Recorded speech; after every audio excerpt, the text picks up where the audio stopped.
Lucas capítulo 14, versículos 25 a 33. Uma grande multidão ia acompanhando Jesus. Este, voltando-se para ela, disse: Se alguém vem a mim e ama a seu pai, sua mãe, sua mulher, seus filhos, seus irmãos e irmãs, e até sua própria vida, mais do que a mim, não pode ser meu discípulo. E aquele que não carrega a sua cruz e não me segue, não pode ser meu discípulo. Qual de vocês, se quiser construir uma torre, primeiro não se assenta e calcula o preço, para ver se tem dinheiro suficiente para completá-la? Pois se lançar o alicerce e não for capaz de terminá-la, todos os que a virem rirão dele, dizendo: Este homem começou a construir e não foi capaz de terminar. Ou qual é o rei que, pretendendo sair à guerra contra outro rei, primeiro não se assenta e pensa se com 10.000 homens é capaz de enfrentar aquele que vem contra ele com 20.000? Se não for capaz, enviará uma delegação enquanto o outro ainda está longe e pedirá um acordo de paz. Da mesma forma, qualquer de vocês que não renunciar a tudo o que possui, não pode ser meu discípulo. Uma das grandes dificuldades de se interpretar textos, principalmente do Evangelho, é que normalmente não levamos em conta a diferença que há entre a cultura que vivemos hoje, no mundo ocidental, que tem sua própria característica, e a cultura da época de Jesus, que não só não era ocidental, oriental, mas que tinha outras características e que era fundamentada de outra forma.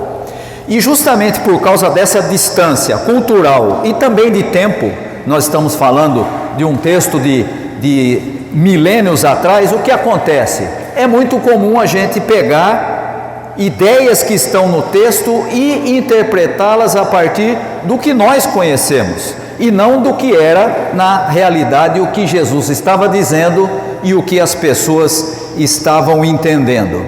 O que eu estou querendo dizer é que o mundo do primeiro século era fundamentalmente diferente do mundo ocidental que nós vivemos hoje, que tem características diferentes. E aqui no caso desse texto, há algumas chaves de leitura que podem nos ajudar a entendê-lo da maneira correta. Primeira coisa é que a sociedade da época era muito mais coletiva do que nós vemos na nossa sociedade atual, que é muito mais individualista. Ninguém pensava apenas em si, mas sempre de maneira coletiva. Outro detalhe importante e que vai ficar muito claro nesse texto é que a sociedade era estruturada não como a nossa atual, que é baseada na culpa. Hoje você já viu que tudo que acontece, a gente sempre quer arrumar alguém para dizer a culpa é de fulano. Essa é a característica da nossa sociedade. A economia não está boa, culpa de alguém. O desemprego está maior do que antes, culpa de alguém. Ninguém pensa na estrutura, sempre pensa em quem é o culpado. Na época de Jesus, a sociedade não era baseada na culpa, mas no sentido de honra e vergonha, e nós vamos explicar isso na medida em que falarmos do texto. E principalmente há uma diferença fundamental, que é o fato da sociedade ser organizada em torno do parentesco. Hoje ninguém liga muito para isso, né? Eu me lembro, alguns anos atrás, eu tinha acabado de me mudar para uma cidade em que eu ia trabalhar na igreja, e a primeira coisa que me chamou a atenção é que uma pessoa da igreja, quando me conheceu, ela disse assim: o seu sobrenome, você é gente de quem? Eu falei: gente de quem? O que você quer dizer com isso? Não, é porque o seu sobrenome também tem aqui na cidade. Você é parente de algum deles? Você é gente de quem? Ele já identificou o meu sobrenome com com alguma característica da família com esse mesmo sobrenome na cidade. E eu disse, olha, não sou gente de ninguém, porque eu não tenho parentesco nenhum com o pessoal com o mesmo sobrenome aqui na cidade. Na época de Jesus, essa ideia da sociedade organizada em torno do parentesco era muito importante, principalmente tendo a família como a unidade social mais importante. O texto que nós acabamos de ler traz duas ideias distintas. Primeiro, você tem uma parte em que Jesus fala sobre a necessidade ou as condições para ser seu discípulo. E ele então fala que são precisas duas coisas: aborrecer a família, que é a tradução ao pé da letra daí, não é? Aborrecer a família. As traduções antigas ainda diziam odiar a família, né? E também carregar a sua própria cruz. Essas são as condições dos primeiros versículos ali, 25 até 27. E depois na segunda parte você tem do 28 até o 33 as duas parábolas: o homem que constrói a torre e o rei que vai à guerra, que fala sobre o calcular qual é o custo daquilo que se faz. Vamos entender o que isso significa dentro daquela cultura e o que significa para nós. Começamos com a primeira expressão, que parece muito estranha para nós: aborrecer a família, está aí no versículo 26. E aí você vê a importância e a interferência, influência da tradução. Os irmãos acompanharam a leitura aqui, e na tradução que nós usamos aqui, o versículo 26 diz assim, ó: se alguém vem a mim e ama seu pai, sua mãe, sua mulher, seus filhos, seus irmãos e irmãs, e até sua própria vida mais do que a mim, não pode ser meu discípulo. Essa foi a tradução que nós lemos. Se você pegar a tradução do Almeida, que é aquela mais antiga que se usava na igreja, a Revista Atualizada, ela diz assim: se alguém quer vir após mim e não aborrecer pai, mãe, filho, irmão, tudo mais, não serve para ser meu discípulo. E aqui então nós temos, se a gente fosse pensar a partir da leitura que nós faríamos hoje, da nossa cultura, a gente diria: odiar, aborrecer, tem a ver com um tipo de sentimento, de uma emoção de aversão. Se alguém não aborrecer a família, mas não é isso que significa o texto naquela cultura. Naquela cultura, e acabamos de afirmar que a perspectiva era sempre coletiva, o sentido de odiar ou de aborrecer era bem diferente. Ela não tinha nada a ver com emoção, mas significava amar menos, dar prioridade inferior, renunciar à lealdade primária. E por que Jesus está falando isso? Acabei de afirmar que nós temos uma sociedade em que a família era fundamental. E agora Jesus vem e diz assim: então, deixa eu dizer uma coisa para você. Se a sua prioridade é exatamente aquilo que você sempre aprendeu, que é a importância fundamental da família, você não serve para ser meu discípulo.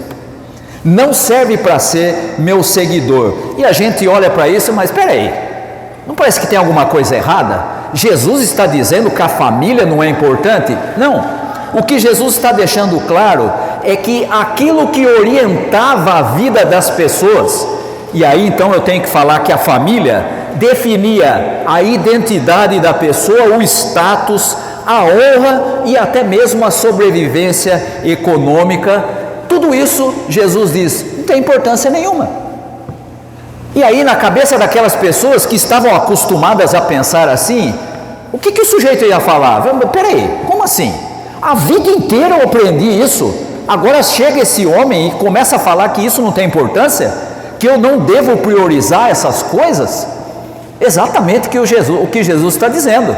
Ele está deixando claro que para ser seu discípulo, e aí então nós vamos entender o que Jesus está querendo afirmar, para ser seu discípulo, a lealdade deveria ser transferida da família tradicional que ele tinha, da sua herança da família, para um novo grupo de parentesco que Jesus agora estava formando, que era o reino de Deus.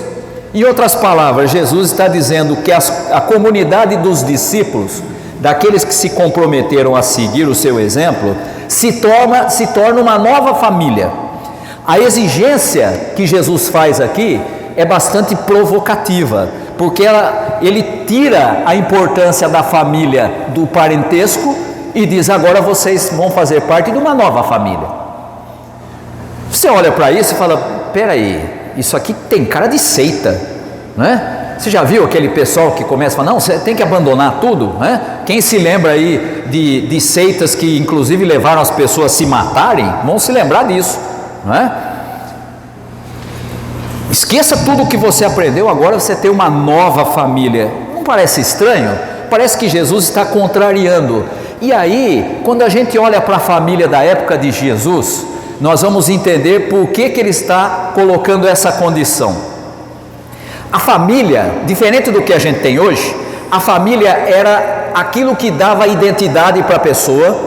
Você se lembra quando Jesus chega numa cidade e as pessoas falam: peraí, esse aí não é Jesus, filho de José? Nós sabemos que nós conhecemos seus irmãos. Lembra desse texto? O que eles estavam fazendo? Estavam reproduzindo exatamente essa ideia. Eu sei quem que é essa pessoa. A identidade dele vem de onde? Da família dele. É filho de José, o carpinteiro. Meu amigo, se você é filho de José, o carpinteiro, você não pode querer ser filho de Deus e nem ser profeta e nem ser nada além daquilo que você pode, que é ser o quê? Filho de um carpinteiro. A sua identidade, quem providencia para você é a sua família.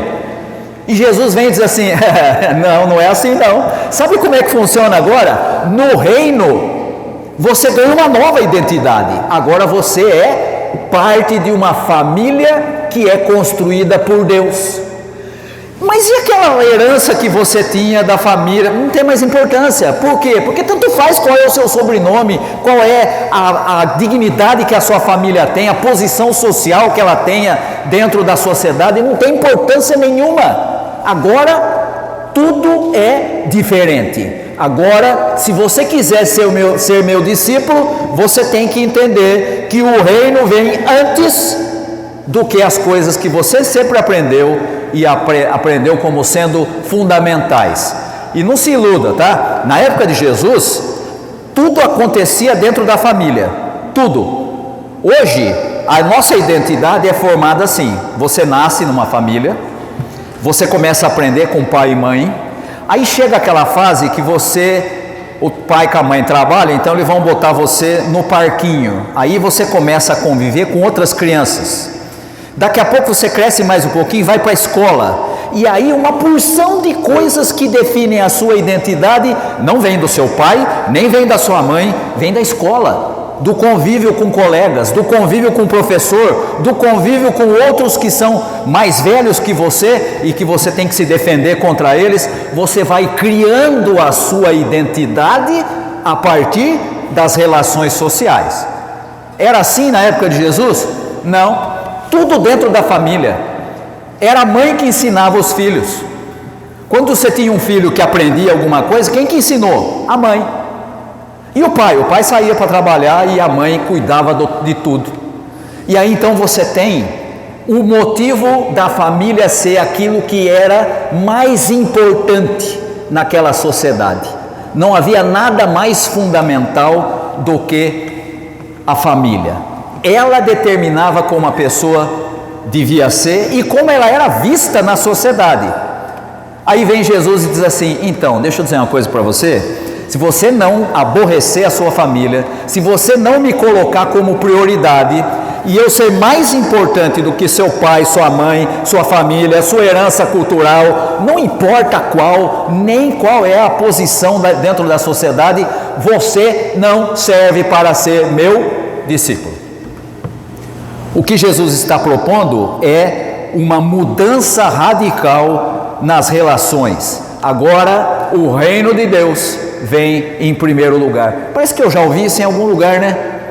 Buscai, pois, em primeiro lugar a sua família, seu pai, sua mãe, seu tio. Depois, se sobrar um tempinho, você vem e me segue. Não é isso? Não, é o oposto. Busque primeiro o reino e a justiça do reino. E as outras coisas? As outras coisas vêm junto, vêm no embalo. Primeiro o reino de Deus. E é exatamente isso que significa quando Jesus diz: você deve aborrecer a sua família e colocar a Ele, Jesus, como prioridade. A segunda parte dessa afirmação de Jesus, da necessidade de segui-lo, diz respeito a carregar a cruz. E aqui também nós temos uma diferença importante. Hoje, quando você fala em cruz, quando você fala em carregar a cruz, qual é a ideia? A cruz é um símbolo de sofrimento pessoal. É uma dificuldade ou é uma doença que a gente tem que suportar com paciência. Não tem nada a ver com o significado da época de Jesus, que era baseado não na ideia da família, mas na perspectiva da honra e vergonha. Lembra que eu falei que tem a culpa hoje? Na época de Jesus não era a culpa que determinava o funcionamento da sociedade, mas a perspectiva de honra e vergonha. A cruz não era um símbolo religioso como é hoje. A cruz era um instrumento de vergonha e era um instrumento de terror público de Roma. Ela era pena reservada apenas para escravos e rebeldes políticos de baixa categoria. Crucificar alguém não era apenas executar, mas era destruir publicamente a honra daquela pessoa. Esse sujeito não tem importância nenhuma, está aqui, crucificado. Aí vem Jesus e diz: então, se você quer ser meu seguidor, o que você tem que fazer? Carregar a sua cruz. Peraí, eu prefiro a versão moderna, né? Uma doença, alguma coisa assim que a gente tem que lidar, né? Essa parte aqui de cruz como uma execução que destrói publicamente a honra, essa parte aí eu não gostei muito não. Pois é, Jesus está dizendo que segui-lo significa aceitar voluntariamente a vergonha pública mais extrema. O discípulo, o seguidor de Jesus, deve estar disposto a ser visto pela sociedade como alguém que tem valores que não combinam com o da maioria. Poderia até ser considerado como um traidor da família. Na época de Jesus era isso que eles eram entendidos. Traidores da família, porque colocavam Jesus acima da própria família. E até como um criminoso vergonhoso aos olhos do império. E portanto nós temos na afirmação de Jesus uma lógica invertida. A honra do discípulo é o contrário daquilo que a sociedade ensinava. O que o mundo via como vergonha, que era a rejeição dos valores familiares e a perseguição de Roma, no reino de Deus é visto como honra. Por quê? Porque você está pautado por outros valores. Você está pautado por valores que vêm do ensino do Evangelho. E quando você segue os valores do Evangelho, não se iluda, ninguém vai achar que você está certo. Aliás, até nas igrejas as pessoas têm dificuldade de lidar com quem segue os valores do Evangelho. Eu mesmo já ouvi, não faz muito tempo, há pouco tempo atrás, uma pessoa dizendo, eu explicando um texto do Evangelho, e a pessoa saiu brava dizendo assim, esse esquerdista. Eu estava falando de texto do Evangelho, mas ela identificou como se fosse valores políticos. Os valores do Evangelho são políticos mais do que você pensa. Mas eles não estão, os valores do Evangelho não estão preocupados em ser de direita, de centro, de esquerda, seja lá do que for. Eles são os valores perenes ensinados por Jesus. Ponto. Ah, mas eu não gostei daquilo que o pastor falou. Problema seu. Continua sendo Evangelho. É aquilo que deve prevalecer, porque são as coisas ensinadas por Jesus. Quando Jesus diz, tome a sua cruz e siga-me, ele estava dizendo para os seus discípulos, você, se quiser ser meu seguidor, deve calcular se você está disposto a perder toda a sua honra tradicional para ganhar uma honra totalmente nova, outorgada por Deus. E aí então a gente chega nas duas parábolas. E normalmente a gente olha para a parábola e diz: Jesus está dando aqui um exemplo, né? Na nossa leitura moderna, está dando um exemplo, um conselho sábio sobre planejamento e sobre não ser impulsivo. Vê bem o que você vai fazer antes, né? Para você não começar a construir e não acabar, para você não conseguir lutar contra o outro rei e ter que pedir um armistício para ele, né? Um armistício. Na perspectiva da época de Jesus, não era essa a compreensão. A perspectiva era dos chamados bens limitados. No mundo antigo, predominava a percepção de que todos os bens, terra, honra, riqueza, status, seja lá o que for, existiam em quantidade limitada. Para alguém ganhar, alguém tinha que perder. Essa era a forma de pensar. Não que hoje seja muito diferente, mas era assim que se pensava. E as parábolas que você encontra aí no texto, de um homem construindo uma torre e de um rei calculando o seu exército, vão nesse sentido. O que Jesus está fazendo é usar exemplos de como as pessoas protegiam os seus bens limitados, nesse caso aqui riqueza e poder, através de um planejamento cuidadoso para evitar vergonha. Voltamos para vergonha e honra, lembra lá? Pois é, vê bem o que você vai fazer, porque senão você vai passar vergonha. As pessoas vão olhar e falar: olha lá, o sujeito que começou a construir e não conseguiu terminar, o sujeito saiu para a guerra e teve que desistir na metade. Vergonha. O construtor que não termina é ridicularizado. O rei que perde uma guerra é derrotado e humilhado. Do mesmo modo, o discípulo em potencial, aquele que se compromete a seguir a Jesus, deve calcular o custo disso, o custo de seguir a Jesus. E esse custo significa a perda total dos seus bens sociais, honra, status familiar, rede de proteção. Você não tem mais nada disso. Por quê? Porque você abandonou para dar prioridade para o reino. Tentar ser discípulo pela metade, sem estar totalmente comprometido, levaria ao fracasso e a uma vergonha ainda maior. Eu me lembro quando eu era adolescente, há muitos séculos atrás, numa galáxia distante, e um pastor foi pregar na igreja e ele fez uma analogia, usou lá uma ilustração que mostra muito bem isso que Jesus está dizendo, do sujeito que é levado para o campo, né? O pregador vai junto com o dono da terra e ele fala assim: está vendo tudo que você enxerga para lá? É tudo meu. E está vendo tudo que você enxerga para cá? Também é tudo meu. Você está vendo aqui para a direita? Tudo que você enxerga, e até um pouco mais que você não enxerga aqui, é tudo meu. E está vendo aqui para a esquerda? Também, mesma coisa.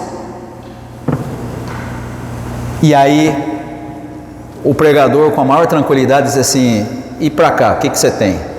E ele diz assim: então, para esse lado aí não tenho quase nada. Para esse lado aí, me lembra da expressão da escolinha do professor, o salário, ó, desse tamanho, né? Pois é, ele falou: pois é, não adianta você conquistar tudo e não ter aquilo que é fundamental. Não é possível seguir a Jesus pela metade. Eu vou até a página 3, eu vou até aqui, mas dali para lá não conte comigo, não serve. É isso que Jesus quer dizer quando ele fala dessas duas parábolas. Você deve calcular o custo de se comprometer com o reino. Saiba o que você está fazendo. Você está entrando numa nova forma de viver, numa nova forma de ver a realidade, e isso leva a custos. E os custos não tem mais nada que você tenha que seja importante a não ser a prioridade do reino de Deus. Aquelas coisas que eles valorizavam, família e o próprio Império Romano, que era quem tinha o poder, agora não tem mais nenhuma importância. A exigência final é renunciar a todos os seus bens, e a conclusão lógica disso é: no novo grupo de parentesco do reino de Deus, os bens não são aqueles que você acumula, mas são em benefício de todos, não é individual. você vai participar de um grupo em que tudo é para o bem de todos. Ah, pastor, essa parte aí eu não gosto não, porque... Pois é, teve gente que teve a mesma ideia na época de Jesus. Lembra do jovem rico? Quando Jesus falou, rapaz, ele chega para Jesus e diz, Senhor, mestre, o que eu tenho que fazer para herdar a vida eterna? Rapaz, é só você obedecer às leis. Você conhece as leis? Não, eu não conheço, obedeço todas desde a minha juventude. Mentira, mas tudo bem, não tem problema. Excelente, então você está fazendo tudo certo, só falta uma coisinha. Vai vendo o que você tem, dá a quem precisa, vem e me segue. Coloque o reino como prioridade. O que o texto diz? Foi embora muito triste, porque ele era dono de muitos bens. Exatamente o que acontece hoje. Ah, eu quero fazer parte das bênçãos de Deus, das bênçãos do povo de Deus, mas não quero abrir mão de nada, tá? É tudo meu, comigo, para mim, e os outros problemas deles. Mas essa é a forma de pensar da sociedade e não do reino. A exigência do reino é renunciar a todas as coisas, porque no reino de Deus os bens são compartilhados, não acumulados para benefício individual. E Jesus com isso está proclamando a formação de um novo tipo de sociedade, que compete diretamente com as duas instituições mais poderosas daquela época, a família, que agora não é mais prioritária, e o império, que era a fonte de poder e punição, e agora também não tem mais importância. Seguir Jesus significa fazer uma escolha definitiva, sair do sistema de honra e parentesco do mundo antigo para entrar num novo sistema onde Deus é a fonte de honra e os outros discípulos são a nova família. É um chamado para uma mudança de grupo social completo, com todos os riscos de vergonha, pobreza e perseguição que isso acarretava. As parábolas que aparecem nesse texto servem como um aviso bastante duro para eles e para nós. Não entre nisso sem entender que é um compromisso total, onde tudo o que você valoriza no mundo deve ser abandonado para receber algo infinitamente mais valioso, mais socialmente disruptivo. Reino de Deus. Fomos chamados para participar dele. Calcule bem se é isso que você quer. Se é isso, então você pode ser discípulo de Jesus. Que Deus nos abençoe. Amém.